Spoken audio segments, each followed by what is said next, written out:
রমজানের সাথে কোরআনের সম্পর্কটা আসলে কেমন? জি, অনেক ধন্যবাদ। আলহামদুলিল্লাহ ওয়াসসালাতু ওয়াসসালামু আলা রাসূলিল্লাহ।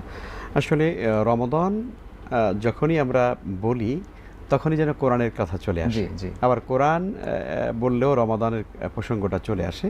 মানে রমাদান এবং কোরআনের সম্পর্কটা অত্যন্ত নিবিড় এ কারণে যে আল্লাহ সুবহানাহু ওয়া তাআলা এই কোরআনুল কারীম রমাদানে নাজিল করেছেন।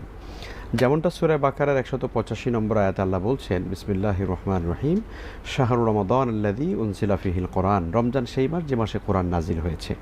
ফলে কোরআনের সাথে রমাদানের এই নিবিড় সম্পর্ক আল্লাহ রাব্বুল আলামিন নিজেই এটাকে সূচনা করে দিয়েছেন এবং সম্পৃক্ত করে দিয়েছেন, যাতে করে মানুষ একদিকে সিয়াম সাধনার মাধ্যমে কোরআনে কারীমের এই শিক্ষাকে, এই তাকওয়াকে যেন তারা নিজেরা জীবনে প্র্যাকটিস করে।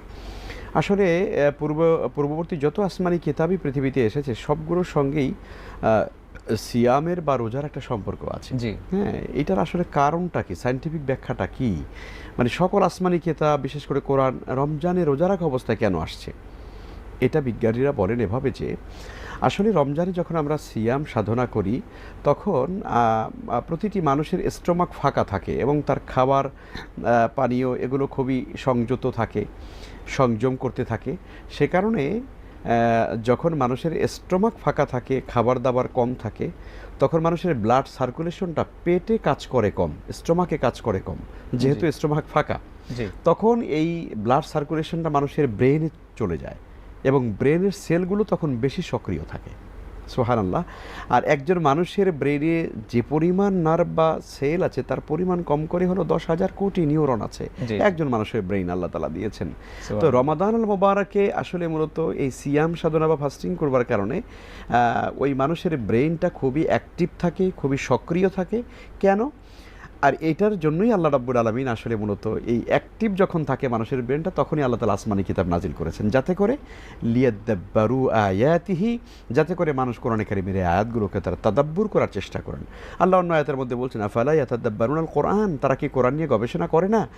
আমা আলা কুলুবিন আকফালুহা, নাকি তাদের অন্তরকে তালাবদ্ধ করে দেওয়া হয়েছে।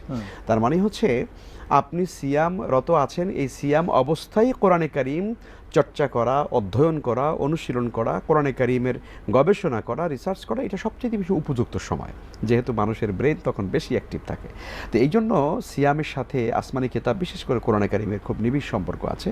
তো সেই সম্পর্কের জায়গা থেকে আমরা যারা রোজাদার, আমাদের মূল দায়িত্ব এবং কর্তব্য হচ্ছে রমজানে অধিক পরিমাণে কোরআনে কারীমের তিলাওয়াত করা, যেহেতু কোরআনে কারীমের তিলাওয়াত মানুষের ঈমানকে বৃদ্ধি করে, তার আমলকে পরিশুদ্ধ করে। ইন্নামাল মুমিনুনা আল্লাযীনা ইযা যুকিরাল্লাহ ওয়াজিলাত কুলুবুহুম ওয়া ইযা তুলিয়াত আলাইহিম আয়াতুহু যাদাতুহুম ঈমানা ওয়া আলা রাব্বিহিম ইয়াতাওয়াক্কালুন।